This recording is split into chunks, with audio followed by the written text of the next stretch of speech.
Playing without an import, it's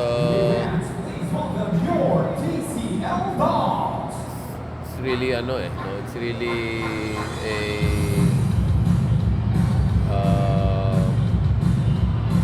problematic situation.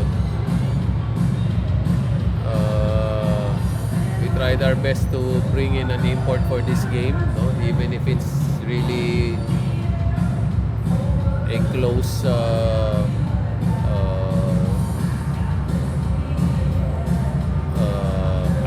try, no, in terms of the schedule. Kahit nakaisang practice lang siya sana, we tried to do everything yesterday and today, but didn't work out. Medyo malas sa import, no, ngayong conference na to. We're not giving up, no, as long as there's a small chance.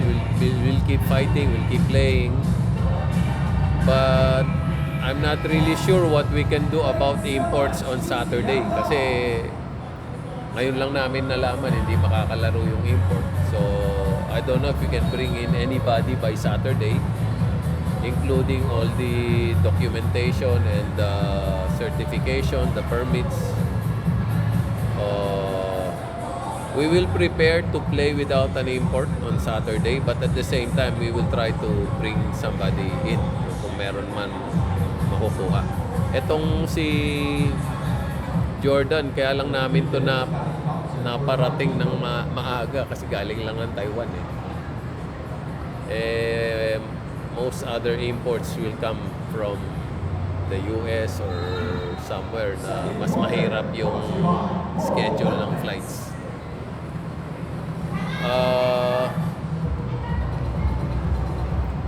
We actually played decent, especially in the second half. To play without an import and lose by 8 points,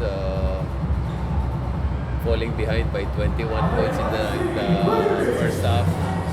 So I still look at it in a positive way. Ano lang talaga,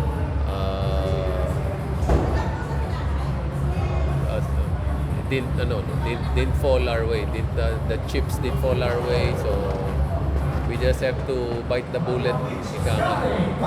But I'm seeing good signs naman with our locals. They're stepping up.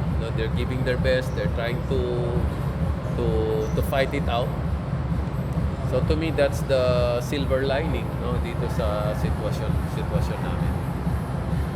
Coach, if ever you play without an import, di ba meron tayong rules na napapine yung mga teams, or is the PBA going to give you I think ang ano dyan, ang condition yan, if you purposely play without an import, without making an attempt to bring in one, kami naman, good faith naman So if you purposely do not bring an import in bad faith, I think that's the one that they do not encourage, and they fine you for doing that. So yung sa amin, wala naman kaming intention na gawin yun. So I don't think that's violating the PBA rules. Coach, yung bang previous import na si Greg Smith, is there any chance of having him? Nakaalis na siya, tsaka yun nga, injury yung ano nun no? So hindi mo rin siya pwedeng maipilit. So yun yung problema. Coach, ngayon ba may mga names kayo na wala pa din? Ngayon lang no? Nung ma-measure siya ng mga 1 o'clock, doon lang namin nalaman Kasi mineasure siya sa Taiwan. No, mineasure siya sa Taiwan kasi nga we wanted to lessen the risk na he's listed 6'7 Usually pag listed ka 6'7, babagsak ka talaga below 6'6 Pina-measure namin sa Taiwan, digital pa nga yung pinadala nilang measurement Kasi I think yung laser yun may laser na kaya lang nakatayo. No? Below 6'6 siya. Yung sistema natin dito, hihiga ka. No?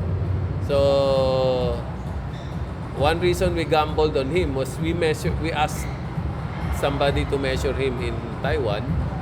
Kaya lang, nagpunta siya sa hospital pa yun, ay ang standard measurement nila sa hospital, yung nakatayo eh. Hindi naman namin pwede sabihin pahigain nyo eh. No? So, pumasa siya ron, he took the risk. Dito, after practice yesterday, mineasure din namin siya. Pumasok din siya, no, doon sa measurement namin. Same thing. So I was really, pinahiga namin. I was really confident that he could play. Pero mukhang iniklian nila yung pang-measure nila kanina sa PBA. Kaya sumobra ng 2 guhit eh. Yung 2 guhit, gabuhok lang yun eh. So, anyway, ganun talaga. So, wala tayong magagawa. Coach, thank you. Thank you.